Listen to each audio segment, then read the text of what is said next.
and their duty to protect the public. They take that oath to do that. In this case, the officer involved made a decision based on what he witnessed and believed was an imminent threat to the safety of our community. It was crucial for him to act quickly and effectively to contain the situation. We again are still very early in this investigation and in this process. I want you to keep that in mind. And at this point, all findings are preliminary. As with any critical incidents, we have multiple investigative processes underway, and sometimes those are acting in parallel and in tandem. This includes reviewing departmental policy, training protocols, and tactical decision making. This process takes time and involves careful, in-depth review. During this incident, a 16-year-old male inside the subject vehicle was struck by gunfire. He was given life-saving medical aid. I'm sorry. I think I'm off of key here. My apologies. Let me get back on here. All right. So during this incident, we had a 16-year-old male inside of the suspect vehicle that was struck by gunfire. This officer was driving and witnessed a drive-by shooting. He witnessed a passenger pull a gun out of the passenger side window and fire. It appeared to the officer that he struck a person on the sidewalk fell to the ground. The officer continued to follow the car. The car slowed, made a right-hand turn. The officer exited his vehicle, gave commands for the car to stop. The car continued slowly turning. The officer, giving commands again, fired 2 shots, striking the passenger side window. Again, a 16-year-old male was struck in the neck. The car continued to drive. The officers found that car a short time later on where the 16-year-old injured with the injuries to the neck was located. Again, my sympathies to the family. As we go through this, we'll go ahead and start with the videos.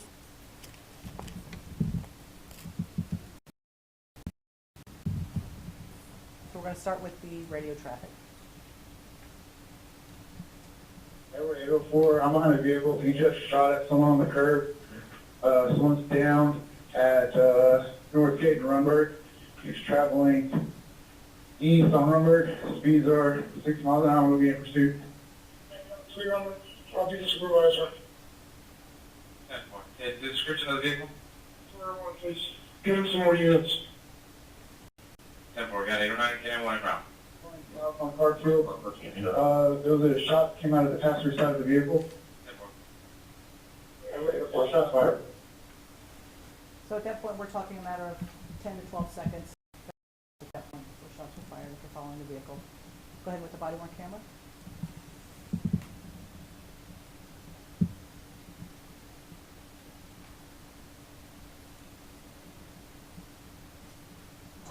And you have troops in the area of Runberg.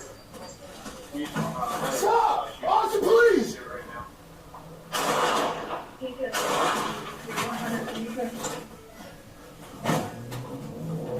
Highway 804, shots fired. From Runberg.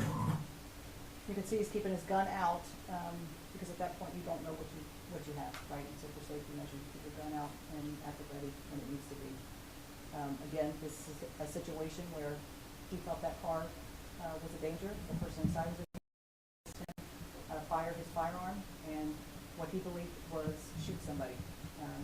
Afterward, it came that there was no one hit. Looks like that person just dropped to the ground due to the gunfire. We're still searching for that person as well. Do we have another 30 video? This is the in-car camera.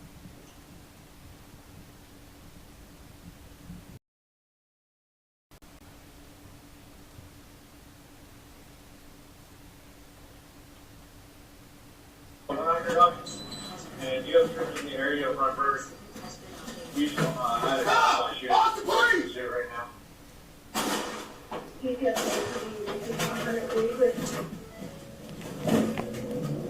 Any Edward radio downtown Markfield from Runberg. Okay, so I'll go into the facts again. Officer James McKinney was working patrol near that Northgate Boulevard and Runberg Lane. He was driving behind this vehicle again when he observed the suspect from the vehicle shooting a firearm out of the passenger side window. He observed individuals drop to the ground following the shooting, again believing that someone had been struck. Evidence statements, again we have statements from 3 of the individuals that were in the car that they knew the police were behind them, and it was the passenger driver that was shooting out of the car. Officer McKinney immediately reported the gunfire to dispatch, believed again that the victim had been struck. Additional Austin police officers responded. None were located again. It was until several minutes later that the vehicle was located on a side street.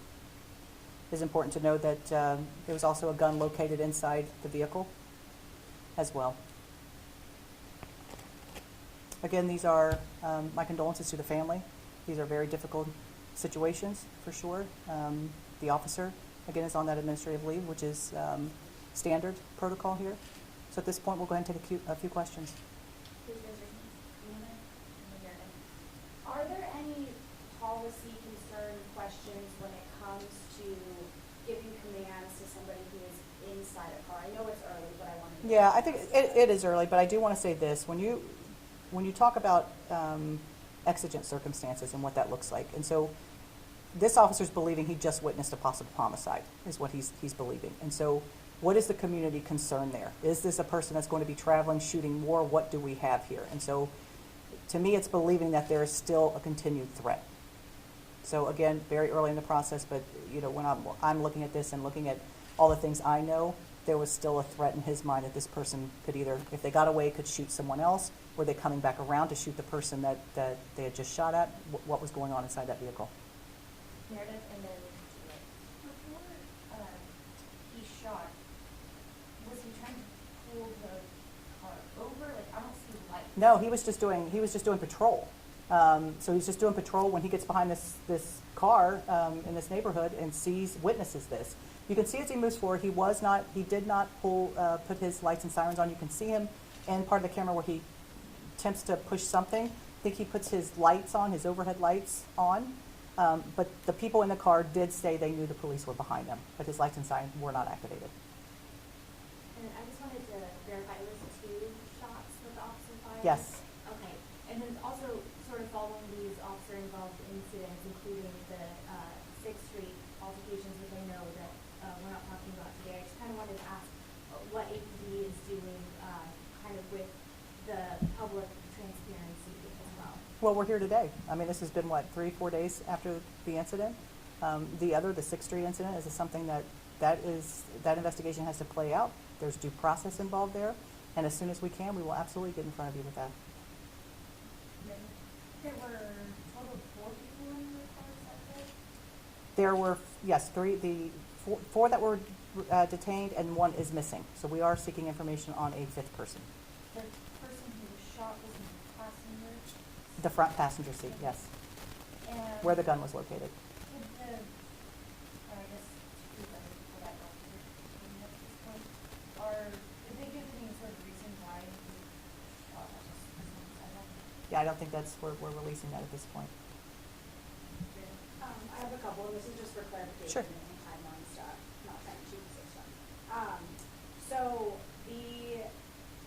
did you say for certain that the officer's gun is the one that struck the passenger? Or is that still under investigation? That is still under investigation, Okay, yes. that's still under investigation. And then, so after we see the car turn right, the gunshots, the officer fires first, and then the car is found a couple minutes later, abandoned by all the people except for the person That's who right. shot. That's right. Okay, thank you. And how many years on the force does the officer have? I have that. Oh, it's in there. It's in the press release. Anything else? Thank you.